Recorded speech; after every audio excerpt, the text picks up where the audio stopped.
और अब एक बड़ी खबर बिहार की राजनीति से जुड़ी हुई। क्या बिहार की राजनीति एक बार फिर करवट लेने वाली है? ये सवाल इसलिए उठा है क्योंकि बिहार में नीतीश और लालू की पार्टियों के विलय के संकेत तेज होने लगे हैं। माना जा रहा है कि जेडीयू और आरजेडी यानी नीतीश कुमार और लालू यादव की पार्टियां आपस में विलय कर सकती हैं, एक हो सकती हैं। और ये अटकलें तेज हुई हैं जेडीयू के दिल्ली सम्मेलन में इसकी घोषणा की बात करने के बाद। राजद में जनता दल की विलय को कोई रोक नहीं सकता, वो आज न कल होना ही। राजद की राष्ट्रीय कार्यकारिणी ने यह अधिकार क्यों दिया कि अगर आप दल का नाम बदलना चाहें या चुनाव चिन्ह बदलना चाहें तो आपको कार्यकारिणी की बैठक बुलाने की जरूरत नहीं है। तो आज तक तो ये अधिकार कभी नहीं दिया गया था। आज नाम बदलने का अधिकार और चुनाव चिन्ह बदलने का अधिकार क्यों दिया गया? यूं ही बिहार को राजनीति की प्रयोगशाला नहीं कहा जाता। इस प्रयोगशाला में इस बार 27 साल पुरानी खिचड़ी पकाने की तैयारी चल रही है। सियासी गलियारों में चर्चा आम है कि लालू यादव की पार्टी आरजेडी और नीतीश कुमार की पार्टी जेडीयू के विलय की तैयारियां शुरू हो चुकी हैं। मंडल वाली राजनीति के दोनों योद्धा एक ही आशियाने में रहने का मन बना चुके हैं। पुराना जनता दल फिर से आकार लेने वाला है।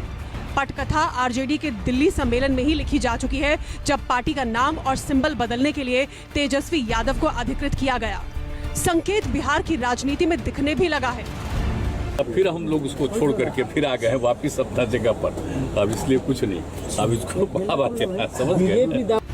हालांकि आधिकारिक तौर पर किसी भी पार्टी ने अभी अपने पत्ते नहीं खोले हैं, लेकिन आरजेडी और जेडीयू सूत्रों के मुताबिक विलय के बाद नई पार्टी का नाम जनता दल हो सकता है और पार्टी का सिंबल भी पुराना चक्र छाप हो सकता है। सूत्रों के मुताबिक नई पार्टी के राष्ट्रीय अध्यक्ष नीतीश कुमार होंगे और प्रदेश की कमान तेजस्वी यादव संभालेंगे। कहा जा रहा है कि विलय का ये प्रयोग बीजेपी की काट के तौर पर किया जा रहा है। नीतीश और लालू ये मानकर चल रहे हैं कि अगर दोनों का वोट बैंक और समीकरण बिहार में एक हो जाएं, तो बीजेपी इसकी काट नहीं ढूंढ पाएगी। हालांकि कैमरे के सामने महागठबंधन के नेता विलय की अटकलों को खारिज कर रहे हैं। हम बोले ना, इनका बात का जवाब नहीं ना देते, फालतू का कोई बेकार की बात है। काम की बात पे तो कोई बात नहीं करता। भाजपा के संपर्क में है जो भी, तो भाजपा के लोग देर क्यों किए हुए हैं? उनको जो भी एक्शन करना हो करें, सुना किसको रहे हैं? ये लोग जानबूझकर कुछ इस तरह का स्टेटमेंट देने के आदी हो गए हैं कि कुछ बोले, सनसनी फैल जाए और सुर्खी में बने रहें।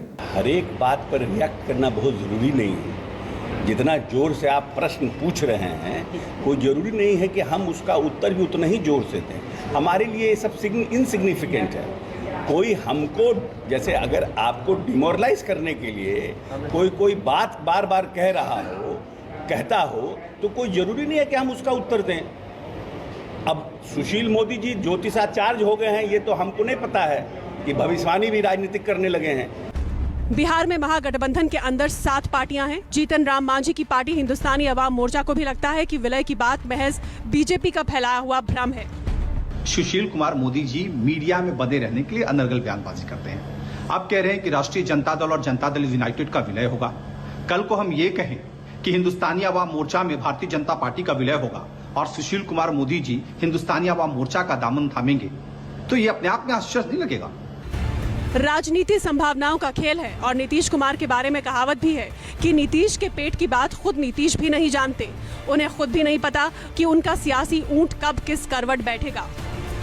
राजनीति में कुछ भी अचानक नहीं होता है, संभावना पहले से बन रही होती है। नीतीश कुमार का अगला कदम क्या होगा ये खुद नीतीश कुमार ही जानते हैं। लेकिन बिहार में सियासी अटकलों का बाजार एक बार फिर से जरूर गर्म हो गया है। कैमरामैन डीसी के साथ सौरभ कुमार, पटना, न्यूज़ 24।